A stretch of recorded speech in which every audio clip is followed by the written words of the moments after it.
mwese mukomeje kubana natwe ndakomeza kubifuriza ibihe byiza nako mbaha ikaze mu makuru ndetse n'ibiganiro bitandukanye. Mu gihugu cy'Ubufaransa, Padiri Marcel Tayezu wahungiye mu Bufaransa akanahabwa ubwenegihugu yamaze gucabwa muri yombi kuri wa gatatu ahatwa ibibazo n'umucamanza mu Bufaransa ku ruhare rwe muri jenoside yakorewe Abatutsi. Tayezu Marcel hoze ari padiri wa paruwasi Mubuga muri Karongi mu ntara y'Uburengerazuba. Le Figaro ivuga ko yafashwe ku wa gatatu tariki ya 14 Mata 2021 abazwa ku byaha ashinjwa bishingiye ku kwima ibiribwa Abatutsi bari bahungiye kuri paruwasi ya Mubuga, ahubwo akabihereza interahamwe zaje kwica. Tayezu ahakana ibyaha aregwa. Ubushinjacyaha bw'Ubufaransa kuri wa gatanu kandi bwatangaje ko Tayezu wavutse mwaka wa 1956 yabajijwe n'umucamanza mu rugereko rwihariye rw'urukiko rwa Paris mu murwa mukuru ushinzwe ibyaha byibasiye inyokomuntu. Tayezu Marcel yarasanzwe ari umupadiri ahitwa Montier la Garde muri diocese ya La Rochelle. Uyu mupadiri akaba ashinjwa kuba muri jenoside yakorewe Abatutsi yarimye ibiribwa n'amazi Abatutsi bari bahungiye muri kiliziya ya Mubuga akabihereza interahamwe zari zije kubica. Tayezu Marcel ari mu bantu bashakishwa n'ubushinjacyaha bw'u Rwanda ndetse wanashyiriweho impapuro zo kumuta muri yombi ngo yoherezwe kuhaburanira. Icyakora muri 2016 urukiko rusesa imanza mu Faransa rwanze kumwohereza mu gihugu cy'u Rwanda. Muri 2019 nibwo dosiye ya Tayezu Marcel yongeye gusubukurwa. Uyu mupadiri akaba yaravuye mu Rwanda mu mwaka wa 1994 ahungira muri Repubulika Iharanira Demokarasi ya Kongo, aho yavuye mu mwaka wa 1998 cyangwa se 19 ajya mu gihugu cy'Ubufaransa. Aregotsi washinze umuryango Collectif des Partis Civils pour le Rwanda CPSR ugamije guharanira ubutabera ndetse no kugeza mu nkiko abakekwaho uruhare muri jenoside bagishakishwa bakishahisha hirya no hino. Yavuze ko ari amakuru meza cyane kuba Padiri Tayezu yatangiye gukurikiranwa n'ubutabera mu gihugu cy'Ubufaransa. Amakuru akaba yakomeje avuga ko bikwiye ati kuba isomo kuri Kiliziya Gatolika ikareka guha rugari abantu bayo bakekwaho jenoside yakorewe Abatutsi. Mu Bufaransa ni naho Padiri Wenceslas Munyeshyaka ayoboraga paruwasi ya Sainte Famille i Kigali ushinjwa uruhare rukomeye muri jenoside yakorewe Abatutsi aherereye. Afashwe kandi mu gihe ku munsi w'ejo umunyenyezi Beatrice ukurikiranyweho ibyaha 7 birimo 5 bya jenoside yakorewe Abatutsi mwaka wa 1994 na 2 byibasiye inyokomuntu yagejejwe mu Rwanda yoherejwe na Leta Zunze Ubumwe za Amerika aho yari yarahungiye. Yageze ku kibuga mpuzamahanga cy'indege cya Kigali Kanombe ku isaha 17 z'umugoroba kuri wa gatanu tariki ya 16 Mata 2021 yazanywe n'indege ya KLM. Uyu mugore ugaragara nk'ukuze yari yambaye amadarubindi, amatiriningi afite ibara rya kaki n'inkweto nshya mu za Under Armour. Yarahetse agakapu gatukura anambaye agapfukamunwa kamaze kuba umwambaro rusange ku isi. Munyenyezi Beatrice yagejejwe i Kigali n'abakozi babiri b'urwego rushinzwe abinjira n'abasohoka muri Amerika bamushyikiriza uru rwego ku ruhande rw'u Rwanda.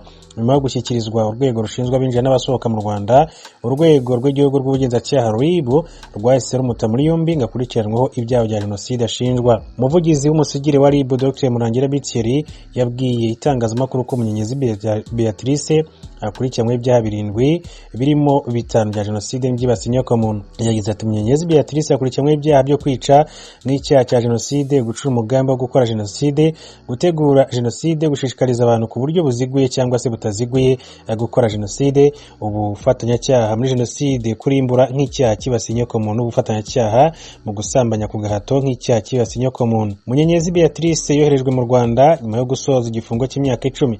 Yakatiwe n'urukiko rwo muri Amerika hamijwe icyaha cyo kubeshya urwego rw'abinjira n'abasohoka ku ruhare rwe yagize muri jenoside kugira ngo abone ubwenegihugu bwa Amerika. Munyenyezi Beatrice yahungiye muri Leta Zunze Ubumwe za Amerika mu mwaka wa 1998 avuye muri Kenya, aho yageze muri Nyakanga mwaka wa 1994. Muri 2003 nibwo yahawe ubwenegihugu bwa Amerika. Nyuma y'imyaka 10 ahawe ubwenegihugu ku itariki 21 Gashyantare 2013 yarabwambuwe nyuma yuko urukiko rwo mu mujyi wa Manchester muri leta ya New Hampshire rusanze yarabeshye inzego kugira ngo ahabwe ubuhungiro. Muri 2017 kandi yajuriye iki cyemezo ariko urukiko rugitesha agaciro muri Amerika. hanyuma reka tureberamwe ibyamenyekanye mu byaha Munyenyezi ashinjwa. Munyenyezi yashakanye na Sen Shalom naho bari wahamijwe uruhare muri jenoside yakorewe abatutsi ndetse akatirwa igifungo cya burundu n'urukiko mpuzamahanga rwashyiriweho u Rwanda ICTR, ndetse n'umukazana wa Pauline Nyiramasuhuko hoze ari minisitiri w'umuryango kuva mu mwaka w'1992 kugera ubwo jenoside yakorwaga mu mwaka w'1994 nawe wakatiwe n'inkiko. Mu gihe cya jenoside Munyenyezi Beatrice yari umunyeshuri muri kaminuza nkuru y'u Rwanda, ndetse icyo gihe yari umunyamuryango w'ishyaka ryari ku butegetsi MRND. Dr Murangira Bitsiri, umuvugizi w'urwego rw'igihugu rushinzwe ubugenzacyaha RIB, yavuze ko mu bihe bitandukanye umugore yagaragaye kuri za bariyeri agira uruhare mu kuzishinga ndetse akajya agenzura indangamuntu z'abagore n'abakobwa bazinyuraho. Ati iyo yasangaga ari umututsikazi yasabaga bamwe mu nterahamwe kujya kubasambanyiriza ahitwa muri Cave mu yahoze ari hoteli Ihuriro yabagamo Nyiramasuhuko Pauline. Anashinjwa kwitabira inama zitegura jenoside ndetse no kuvugiramo amagambo ashishikariza abantu gukora jenoside. Yakomeje agira ati hari aho kuri bariyeri yishe akoresheje imbunda ya pistolet umubikira wari umaze gusambanywa n'interahamwe ku itegeko rye. Ati yasambanyijwe muri Cave. Ibyaha Munyenyezi ashinjwa yabikore muri komini Ngoma mu yahoze prefecture ya Butare, ubu ni mu karere ka Huye mu ntara y'Amajyepfo. Uyu mugore yabaye uwa gatanu woherejwe na Leta Zunze Amerika mu Rwanda n'inyuma ya Enos Iragaba Kagaba muri 2005, Mudahinyuka Jean Marie Vianney muri 2011, Mukeshimana Marie Claire muri 2011 na Dr Leopold Munyakazi muri 2016. Leopold Munyakazi Munyenyezi w'imyaka 51 ufite abana bagera kuri 3 yahise ajyanwa gufungirwa kuri station ya RIB ya Remera, aho agomba gukorerwa dosiye mbere yo gushyikirizwa ubushinjacyaha bw'u Rwanda. Ibyo rero n'abantu batandukanye bagiye bagira uruhare rukomeye cyane muri jenoside yakorewe abatutsi mu mwaka w'1994 bakaba bakomeje kugenda bafatwa, ndetse ari nako bagizwe imbere y'ubutabera mu gihugu cy'u Rwanda kugira ngo baryozwe ibyaha bikomeye cyane bakoze mu mwaka w'1994.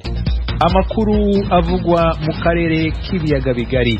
Leta Zunze Ubumwe za Amerika yafatiye ibihano abaturage ba Uganda ishinja kubangamira demokrasi no guhungabanya uburenganzira bwa muntu mu gihe cy'amatora. Avugana n'ijwi ry'Amerika, umuvugizi wa guverinoma ya Uganda Ofono Opondo yavuze ko kugeza ubu ibyo babifata nk'ibihuha kuko Leta Zunze Ubumwe za Amerika itarabibamenyesha ku mugaragaro. Ni inkuru twateguriwe n'umunyamakuru w'ijwi ry'Amerika Ignatius Bahizi uri Kampala muri Uganda.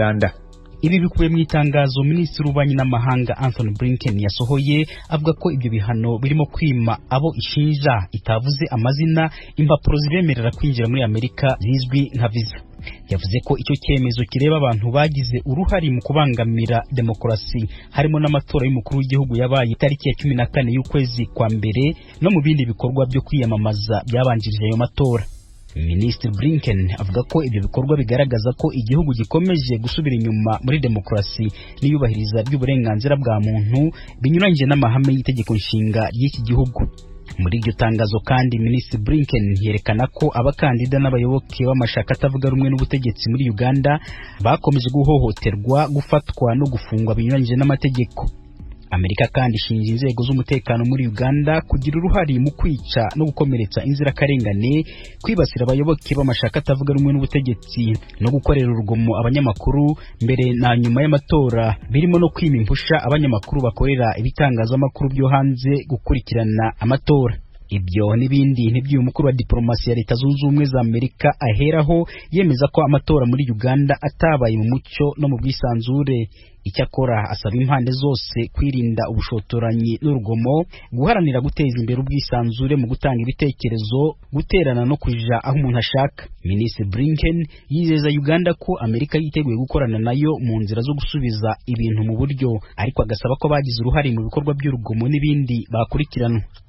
Ariko leta ya Uganda yivuga ko ibyo Minisitiri w'Ububanyi n'Amahanga wa Amerika avuga bidafite ishingiro na gato, kandi ko ari ntacyo babivugaho cyane kuko barimo kubyumva mu makuru gusa. Leta ya Amerika akaba itarabandikira kubijanye n'iryo tangazo nk'uko Bwana Ofono Opondo, umuvugizi wa leta ya Uganda, yabitangarije ijwi rya Amerika.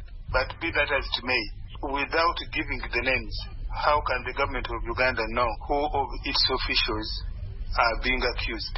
ati reka tubifate ko ibyo twumva atari amakuru y'ibihuha. Mu gihe badatangaje amazina y'abo bantu bashinja, bibwira ngo twamenya dute abaribo n'ibyo babashinja, cyangwa abanyayuganda bo bazamenya bate ngo bakoze ikosa baramutse batagiye kwaka viza kuri ambasade. Twibwira ko ubu buryo Leta Zunze Ubumwe za Amerika bukoresha hamwe n'ibihugu byo mu Burayi nabyo biba biherutse gusohora ikindi cyegeranyo atari bwiza kandi ari ntacyo bwatanga. Ni bwa bwirasi bwabo bakoresha butagira icyo bugeraho. But the way they are doing it borders on the usual arrogance, and I don't think it is very helpful for. Uyu muvugizi wa Leta ya Uganda yongeyeho ko nubwo baha agaciro umubano hagati ya Uganda n'andi mahanga, icyo bo nka leta bitaho cyane ari inyungu z'abanya-Uganda kuruta inyungu z'abanyamahanga nka Leta Zunze Ubumwe za Amerika. Nubwo Leta Zunze Ubumwe za Amerika zitatangaje amazina y'abo banya-Uganda zigiye gufatira ibihano byo kwima viza, amatora yo mu kwezi kwa mbere akirangira zari zarasohoye urutonde rwiganjemo amazina y'abakora mu nzego zishinzwe umutekano nk'igipolisi n'igisirikare, zibashinja gukandamiza uburenganzira bwa kiremwamuntu mu gihe cy'amatora. Twahamagaye umuvugizi wa ambasade Leta Zunze Ubumwe za Amerika muri Uganda Anthony Kujawa kugira ngo agire ibindi yashira mu mucyo bijyanye n'iryo tangazo. Atubwira ko arimo gutegura ibisubizo, ariko twarangije gutegura inkuru igisubizo cye kitaraboneka. Ignatius Bahizi, Ijwi ry'Amerika, Uganda. Kuva mu ntangiriro z'uku kwezi kwa kane, abategetsi ba komine Gitega mu murwa mukuru wa politike y'u Burundi bahagaritse ubucuruzi bukorerwa mu mihanda mu rwego rwo kohereza abakora ubwo bucuruzi gukorera mu masoko yemewe aho bazajya bishyura imisoro. Abakozweho n'icyo cyemezo bo bavuga ko bizagira ingaruka mbi kuri bo n'imiryango yabo. Ni inkuru y'umunyamakuru w'Ijwi ry'Amerika Eloge Wiri Kaneza. Ingingo y'ikubuza abacururiza mu mihanda y'umugwa mukuru wa politike Gitega bakunze kwitwa Vanderi yafashwe kuva ku itariki ya 5 kwezi. Abo yerekeye bemeza ko ata mafaranga kwiye bafite yo kujira gupanga mu isoko nkuru, bakavuga ko ubuzima bw'imiryango yabo busa n'ubugiye guhagarara. None ngaha hanye batwirukanye jewe nta bundi buzima ni hamwe no campa nangara mu gahinga sinoro nkiyonja niyo. Hanyuma abana bose je ntonza abana nije ndabasumira nije nongera ndiha n'inzu nongera ndabigisha no kubigisha. None umva ngiye kwangara mu gahinga byota bibaho gute. Umukuru w'igihugu avuga ati umunwa wose ugira icyo urya n'umufuko ugira icyo ushirana. Urumva byo bari biciye kubiri n'ibyo umukuru w'igihugu atubwiye. Bisanzwe uja mu isoko twebwe nta mitaye dufise, ko ntiwaza kwandana n'umuntu yafise ibintu by'amamiliyoni naho afise 10,000 ngo mudandaze ku muhande ntivyokunje. Afise ingaruka mbi cyane gose uko urumva bariko barirukana abantu ngahaye, abantu baca bishwa n'inzara, bamwe baca baja kwiba abandi baja mu bundi bwege to butandukanye. Sisi umutahe wa 5 nagenda nkarangura utuntu tumuranye nayo mahera nkadandaza ndose nk'igihumbi n'abandose ubufu n'utuboga hama nkashima. Twe n'ukuri ingingo twayakire nabi cyane, urabona ko ejo abadamu twari twahisemo kwironderera aha abandi bahitamo kuja hanze kwangara, twari twarabyaze duhitamo kuguma mu Burundi kugira ngo turondere ubuzima. Twayakiriye nabi sinavuga ngo twayakiriza ko tugiye kwishwa n'inzara. Isoko nta mudayo mu isoko dufise. N'ubu nkajewe tusabana babiri na se wabo nta n'ikinari karamarira, aha nicyo ndabaronderera irasiyo ijoro n'umurango, harimwo ubuyiga ndamusomesheje, urumva bigiye kugenda nk'uko ubuzima bw'abana banje bwoca buhagarara. Kuko mu isoko naragiyeyo ryari ndarirenga cyane amahera 1,000 ndandajeyo abana bakaca barara ubusa. Abakenyezi bandi nabo basigura ko urubyaro rwabo atahandi ruzwi uburaro n'uburamuko atari muri no rudandazwa. Binginga abayobozi ba komine Gitega gutuma babarihisha imisoro mike mike, ariko bakabarekurira kuguma bacururiza mu ibarabara. Umugabo yananye abana 8 ututwamwa naza ngatera umunwa bakama umutoti nkaronka ico ngaburira ibibora. Naramenya kuja mu ibarabara nama muri sorotarite ubwana bwarangwariye ko kwasa. Nukuri nimurabe mututabare mututabire turabe yuko